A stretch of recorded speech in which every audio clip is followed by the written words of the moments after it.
জ্বর জ্বর এবং সর্দি কাশি হলে কি হয়, জ্বর হলে কি হয়, প্যারাসিটামল এবং অ্যান্টিবায়োটিক দিলে জ্বর সেরে যায়।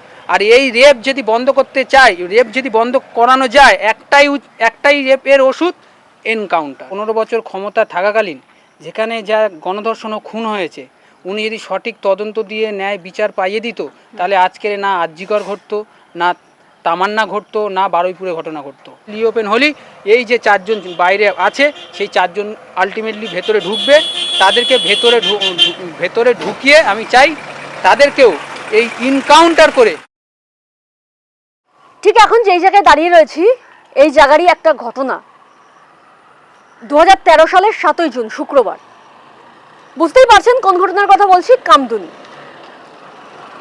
সেই ঘটনার সেই দিনের পর অ্যারেস্ট করা হয়েছিল 9 জনকে, 4 জনের ফাঁসির সাজা হয়েছিল। পরবর্তীকালে হাইকোর্টে তাদের একেবারে বেকসুর মুক্তি দেওয়া হয়। জেলের মধ্যে মৃত্যু হয়েছিল একজনের, বাকি 2 জন এখনো পর্যন্ত বিচারাধীন। এই সেই বাড়ি যেখানে কিনা সেই নৃশংস হত্যাকাণ্ড, সেই নৃশংস ধর্ষণকাণ্ড এবং হত্যাকাণ্ড, সেই ঘটনা ঘটেছিল। আমি আমার ক্যামেরা পার্সনকে বলবো একটু এগিয়ে গিয়ে দেখাতে। তবে তার ঠিক 13 বছর পার হয়ে গিয়েছে। এখনো পর্যন্ত কামদুনি কাণ্ডের যারা মূল মাথা ছিল, তারা কিন্তু এখনো পর্যন্ত কোনো রকম কোনো শাস্তি পাননি। আর তারপরেই একাধিক ঘটনা ঘটেছে এই রাজ্যের বুকে। আর তৎকালীন মুখ্যমন্ত্রী ছিলেন মমতা বন্দ্যোপাধ্যায়। মমতা বন্দ্যোপাধ্যায় এই যে কামদুনি নির্যাতিতা, তার পরিবারের সঙ্গে কথা বলেন সেই সময় এবং তাদেরকে আশ্বাস দিয়েছিলেন বিচার হবে। তবে তারা বিচার পায়নি। পরবর্তীকালে আরজিকর দেখেছি আমরা, হাঁসখালি দেখেছি আমরা, বিভিন্ন জায়গায় তারা কিন্তু আজ পর্যন্ত বিচার পায়নি। বিচার পায়নি কাকদ্বীপ, বিচার পায়নি তামান্নাও। ঠিক মমতা বন্দ্যোপাধ্যায়ের সরকার পড়ে যাওয়ার 2 মাসের মধ্যেই, অর্থাৎ বিজেপির সরকার গঠন হওয়ার 2 মাসের মধ্যেই বারুইপুরে নাবালিকার ধর্ষণ কাণ্ড। আর তার ঠিক 48 ঘন্টা পেরোতে না পেরোতেই মূল অভিযুক্ত এনকাউন্টার। তবে এই বিষয়ে কি বলছেন কামদুনির পরিবারের লোক, আমরা কথা বলবো তাদের সঙ্গে। এই মুহূর্তে আমার সঙ্গে রয়েছেন কামদুনির নির্যাতিতার ভাই প্রসেনজিৎ ঘোষ। দাদা, রাষ্ট্রীয় বাংলার পতাকা স্বাগত। আমরা দেখলাম বারুইপুরের ঘটনা, একেবারে বারুইপুরের ঘটনা ঘটার 48 ঘন্টার মধ্যেই এনকাউন্টার মূল অভিযুক্ত। সেখানে দাঁড়িয়ে আপনাদের ঘটনার প্রায় 13 বছর কমপ্লিট হয়েছে। সেই সময় মুখ্যমন্ত্রী ছিলেন মমতা বন্দ্যোপাধ্যায়, আশ্বাস দিয়েছিলেন বিচার হবে, আজও বিচার পেলেন না। দেখুন, বারুইপুরে যে মেয়েটার ওপরে গণধর্ষণ ও খুন করা হয়েছে, এর পিছনে দায়িত্ব হলো এই মমতা বন্দ্যোপাধ্যায়। মমতা বন্দ্যোপাধ্যায় 15 বছর ক্ষমতা থাকাকালীন যেখানে যা গণধর্ষণ ও খুন হয়েছে, উনি যদি সঠিক তদন্ত দিয়ে ন্যায় বিচার পাইয়ে দিত, তাহলে আজকের না আরজিকর ঘটতো, না তামান্না ঘটতো, না বারুইপুরে ঘটনা ঘটতো। দিদি চেয়েছে, মানে মমতা বন্দ্যোপাধ্যায় চেয়েছে কি, আগে দেখুন এই 15 বছর যেখানে যা গণধর্ষণ ও খুন হয়েছে, খুনটা কারা করেছে জানতে হবে। খুনটা করেছে দিদির পার্টির কর্মী ছেলেরা। যেখানে যা ঘটনাটা ঘটেছে, আপনি দেখুন এই যে কামদুনি, আমার দিদির উপরে যে গণধর্ষণ খুন হয়েছে, কে করেছিল? কামদুনি তৃণমূল প্রধানের ভাইপো। যেমন সন্দেশখালিতে শেখ শাহজাহান রাজত্ব চালাতো, কামদুনি গ্রামে এই আনসার আলী তার সহকর্মী মিলে রাজত্ব চালাতো।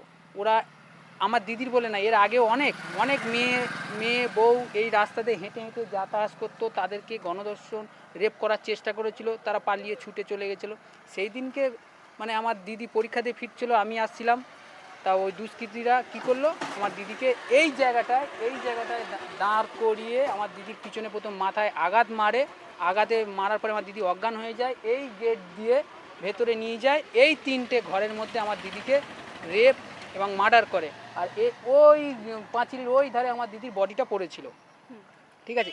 আর এই অপদত্ত মুখ্যমন্ত্রী মমতা বন্দ্যোপাধ্যায় যেখানে যা ঘটনা ঘটেছিল, উনি কি বলেছিল, কামদুনির ঘটনাটা কি বলেছিল, যে ছোট ঘটনা। আচ্ছা, পার্কশিট সুজের দিদির ওপর যে ঘটনাটা করেছিল, উনি বলেছিল সাজানো ঘটনা। কামদুনির ঘটনার মধ্যে দিদি আর এক মানে তৎকালীন মমতা বন্দ্যোপাধ্যায় মুখ্যমন্ত্রী, উনি বলেছিলেন যে শরীর থাকলে যেমন একটু আধটু জ্বর সর্দি কাশি হয়, একটু আধটু রেপও হয়। তাহলে একটা মহিলা মুখ্যমন্ত্রীর মুখে এরকম ভাষা কথা আমরা ভাবতেই পারিনি। কিন্তু এই যে বারুইপুরের যে ঘটনা, এই ঘটনায় আমরা দেখলাম একেবারে 3 জন বিজেপি কর্মীর নাম জড়িয়ে রয়েছে বলা হচ্ছে। সেটা সঠিক তদন্ত হোক। যদি ওনারা বিজেপিও করে থাকে, এখানে তো মানে মাননীয় মুখ্যমন্ত্রী শুভেন্দু অধিকারী বলেছে আমরা কোনো পার্টির রং দেখবো না, কিছু রং দেখবো না। যদি আমাদের কর্মী কেউ যদি করেও থাকে এইটা, তারও এনকাউন্টার করে মারা হবে, তারও আমরা দাবি রাখছি তাদেরকেও যেন ফাঁসির সাজা আইন আদালত দেয়। এটাই কিন্তু এই মুহূর্তে দাঁড়িয়ে আপনারা কি চাইছেন? একেবারে আপনাদের যে এই যে কামদুনি কাণ্ড, সেই কামদুনি কাণ্ডের যারা দোষী তারা কিন্তু এখনো খোলা ঘুরে বেড়াচ্ছে। দেখুন 7ই জুন 2013 সালে যখন ঘটনাটা ঘটে, ঠিক 8 তারিখে আমরা এই কামদুনির মোড়েতে আমরা বাস স্ট্যান্ড অবরোধ করেছিলাম। আমরা একবার বলেছিলাম দিদি আপনি একবার হলেও আমাদের এই গ্রামে আসুন, কিন্তু তখন মুখ্যমন্ত্রী মমতা বন্দ্যোপাধ্যায় আসেনি। আর আপনি এটা দেখুন, বারুইপুরে যেদিনকে ঘটনাটা ঘটেছে সঙ্গে সঙ্গে শুভেন্দু অধিকারী তার বাবার সাথে ফোনে কথা বলেছে, আশ্বাস দিয়েছে, এবং শুভেন্দু অধিকারী মহাশয় ওনাদের বাড়িতেও গিয়েছে। আর এখানে মুখ্যমন্ত্রী ঠিক 17 দিন পরে এলো, এসে কি বললো, এখানে সব সিপিএম, এখানে সব মাওবাদী, এই যে ঘটনাটা ঘটিয়েছে এরা সব সিপিএমরা ঘটিয়েছে। কিন্তু আমি নির্যাতিতার ভাই হিসেবে বলছি, যে ঘটনাটা ঘটেছে সে হলো তৃণমূল প্রধানের ভাইপো, আনসার আলী হলো এখানকার প্রধানের ভাইপো, এখানে গ্রামের লোক সবাই জানে, ঠিক আছে। মমতা বন্দ্যোপাধ্যায় বলেছিল 15 দিনে চার্জশিট, 1 মাসের মধ্যে সাজা ঘোষণা। 15 দিনই চার্জশিট তো দূরের কথা, আসামিদের অ্যারেস্ট করেছে কবে জানেন?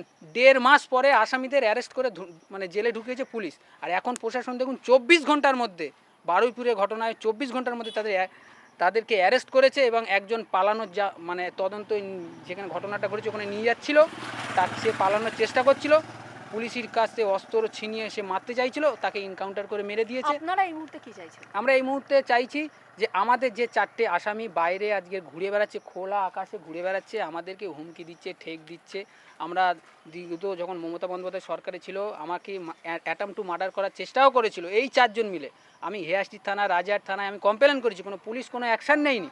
কিন্তু এখন চাইছি যে 4 জন বাইরে আছে, আমরা চাই কামদুনির ফাইল রিওপেন করা হোক। মাননীয় সমীর ভট্টাচার্য মহাশয় শুভেন্দু অধিকারী মুখ্যমন্ত্রীর কাছে আবেদন করেছে, যে আমি আবেদন করেছি কামদুনির ফাইল রিওপেন করা হোক। কামদুনির ফাইল রিওপেন হলেই এই যে 4 জন বাইরে আছে সেই 4 জন আলটিমেটলি ভেতরে ঢুকবে, তাদেরকে ভেতরে ঢুকিয়ে আমি চাই তাদেরকেও এই এনকাউন্টার করে মারা হোক। শুনুন, জ্বর এবং সর্দি কাশি হলে কি হয়, জ্বর হলে কি হয়, প্যারাসিটামল এবং অ্যান্টিবায়োটিক দিলে জ্বর সেরে যায়। আর এই রেপ যদি বন্ধ করতে চাই, রেপ যদি বন্ধ করানো যায়, একটাই রেপের ওষুধ, এনকাউন্টার করো, রেপ বন্ধ হয়ে যাবে। তাহলে মানুষের মনে একটা বড় ভয় ঢুকে যাবে যে আমরা যদি এর ভবিষ্যতে আমরা রেপ করতে চাই বা মার্ডার করতে চাই, আমাদেরও কিন্তু এই এনকাউন্টার করে মেরে দেবে। এর ওষুধ একটাই, এনকাউন্টার। আমরা কথা বলে নিলাম কামদুনি কাণ্ডের নিজের তার ভাই প্রসেনজিৎ ঘোষের সঙ্গে। এই যে বাড়ি আমি যে বাড়ি দেখাচ্ছি, এই 3টি ঘরই কিন্তু সেই যে দুষ্কৃতীরা ছিল তাদের মূল আকড়া হয়ে উঠেছিল। এই 3টি ঘর যেমনটা শোনা যাচ্ছে, যেমনটা ঘটেছিল, সেই ঘটনা যদি আমরা আরেকবার পুনরাবৃত্তি করি বা দেখি, সেখানে কিন্তু আমরা দেখতে পাবো এই যে 3টি ঘর, এই 3টি ঘরের মধ্যে কিন্তু প্রথম নির্যাতিতাকে নিয়ে আসা হয়, এবং এখানেই কিন্তু সেই অমানবিক অত্যাচার, পাশবিক অত্যাচার করা হয় তার উপর, এবং এখানেই তাকে খুন করার পর কিন্তু এই রাস্তা ধরেই নিয়ে যাওয়া হয় দূরে যে বিল্ডিং দেখা যাচ্ছে সেই বিল্ডিংয়ের কাছাকাছি, এবং সেখানেই কিন্তু বডি ফেলে রাখা হয় বলেই দাবি নির্যাতিতার পরিবারের। আমরা দেখলাম যে 13 বছর হয়ে গিয়েছে, কামদুনি এখনো পর্যন্ত বিচার পায়নি, কারণ তৎকালীন মুখ্যমন্ত্রী ছিলেন মমতা বন্দ্যোপাধ্যায়। আর যখনই বারুইপুরের ঘটনা ঘটলো তারপরে মমতা বন্দ্যোপাধ্যায় কখনো মোমবাতি হাতে রাস্তায় নামছেন, কখনো রাস্তায় নেমে মিছিল করছেন, এনকাউন্টারের বিরুদ্ধে তিনি কথা বলছেন। তবে বর্তমান মুখ্যমন্ত্রী শুভেন্দু অধিকারী তিনি আশ্বাস দিয়েছেন সমস্ত ধর্ষণ কাণ্ডের এবার বিচার হবে, সমস্ত ফাইল খোলা হবে।